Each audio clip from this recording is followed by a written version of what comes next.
अमरावती जिल्ह्यात टवाळखोरांची संख्या ही दिवसेंदिवस वाढतच आहे, कारण पोलिसांचा धाक कमी होत असल्याने या टवाळखोरांना कुणाचीही भीती वाटत नाही। अमरावती शहरासह दर्यापूर शहरामध्ये सुद्धा टवाळखोर भर दिवसा वाहने अडवून त्यांना चाकूचा धाक दाखवून पैशाची लूटमार करत आहे।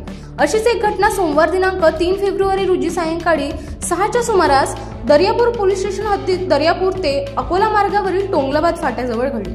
देशमुख परिवारातील सदस्य सोयरीक संबंधाचा कार्यक्रम आटपून वडनेर गंगाई येथील खामगाव करिता आपल्या काळ्या रंगाच्या MH14L1807 या 4 चाकी वाहनाने जात असताना ग्राम टोंगलाबाद फाट्याजवळील काही अज्ञात तरुणांनी "तू हॉर्न का वाजविला?" असा तगादा लावत वादविवाद करून संकेत देशमुख, मिलिंद देशमुख, गुणवंत देशमुख, श्याम देशमुख यांना मारहाण केली।